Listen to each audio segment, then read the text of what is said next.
સંઘવી સાહેબને કહેવા માંગુ છું કે તમારા મગજમાં ક્યાંય કંઈક ચોટી ગયું હોય તો અમારા ન્યુરોસર્જન છે તમારું ઓપરેશન કરી દેશે. ભ્રષ્ટાચારી ભારતીય જનતા પાર્ટી બોખલાઈ ગઈ છે. ગુજરાત ગુંડાઓના હવાલે થઈ ગયું છે. સંઘવી સાહેબ બેઠા હોય અને જે ભાષામાં વાત કરે છે, લોકોને છેતરી રહ્યા છે કે કોંગ્રેસ શાસનમાં આવશે તો તમારી ગરબીઓ બંધ કરાવી દેશે.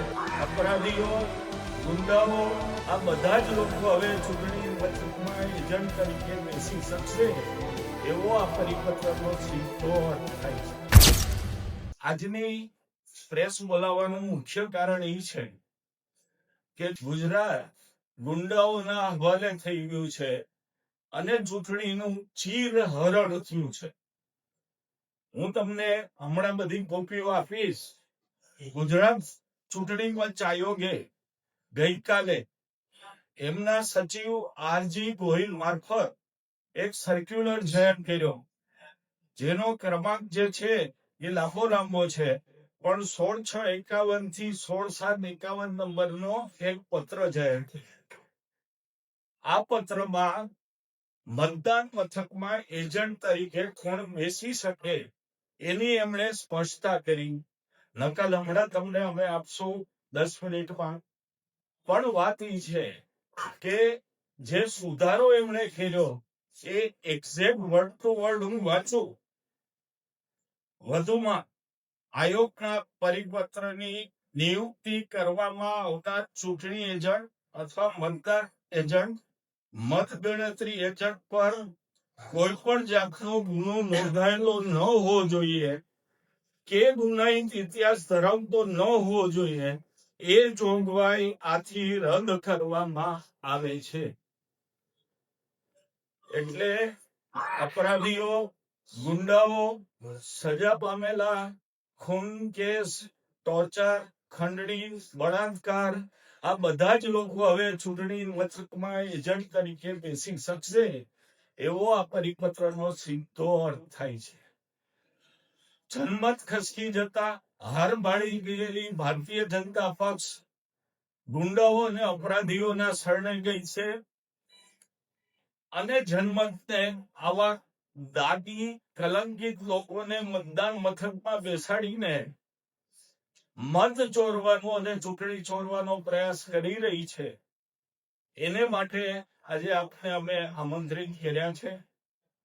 આ લોકશાહી માટે અત્યંત કલંકરૂપ પગલું છે.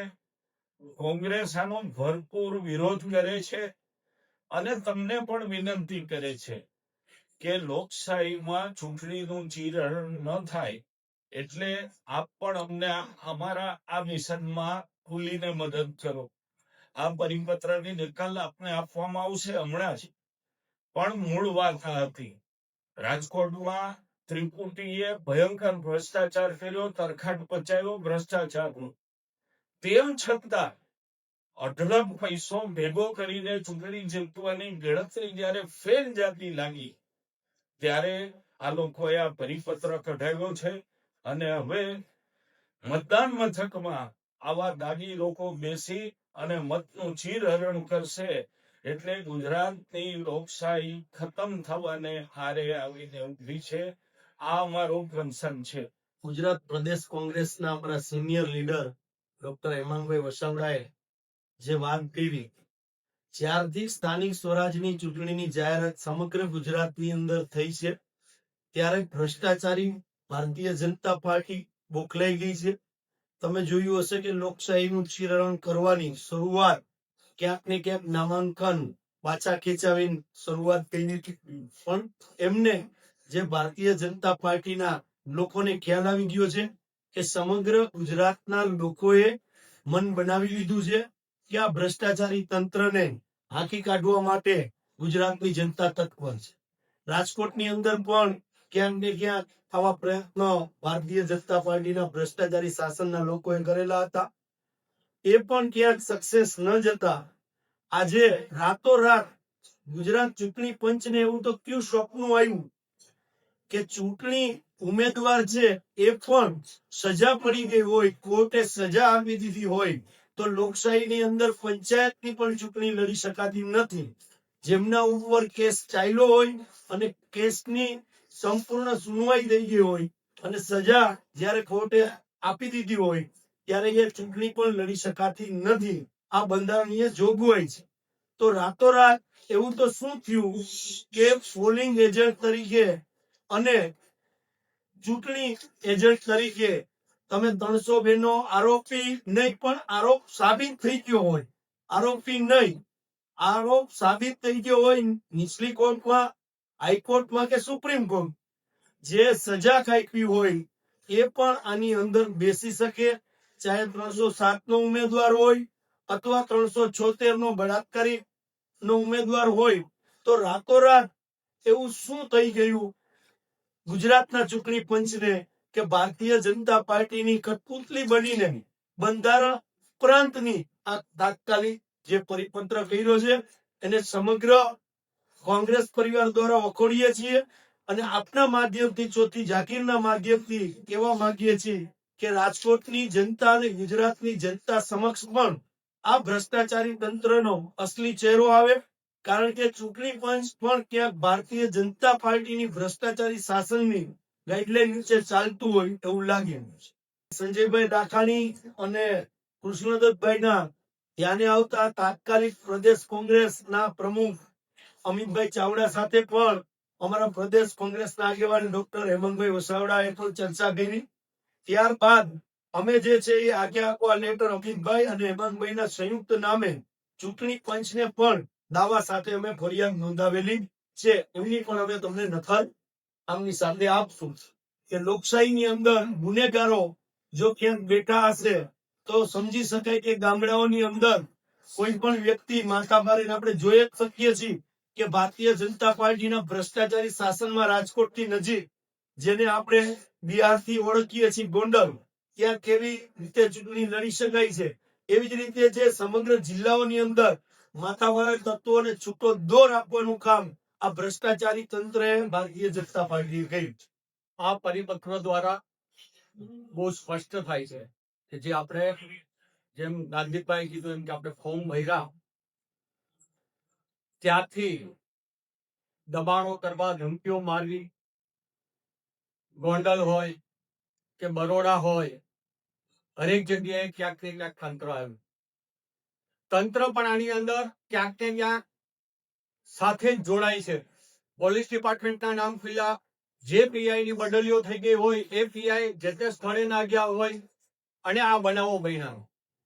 પણ આ ભારતીય જનતા પાર્ટી ને ક્યાંક ને ક્યાંક પાછળથી એવું મને એવું લાગે છે કે એને યાદ આવી ગયું કે દાખલા રૂપે રાજકોટ જ છે તો રાજકોટના વોર્ડ નંબર 15 ની અંદર જેની ઉપર 302 નો કેસ ચાલુ છે એ આજે ભાજપના પ્રતિનિધિ તરીકે ઉમેદવારી કરી અને ઇલેક્શન લડી રહ્યા છે. એટલે ક્યાંક કાયદાની જે ગૂંચાણ છે એમાંથી બહાર કાઢવાનું કે જ્યાં જ્યાં એનાથી આવા જે એને ઉમેદવારો મૂક્યા છે એ ઉમેદવારોને બુથની અંદર જાતા કોઈ ના રોકે. એટલે આ પરિપત્રની અંદર એક રસ્તો કાઢ્યો હોય તો સ્પષ્ટ થાય.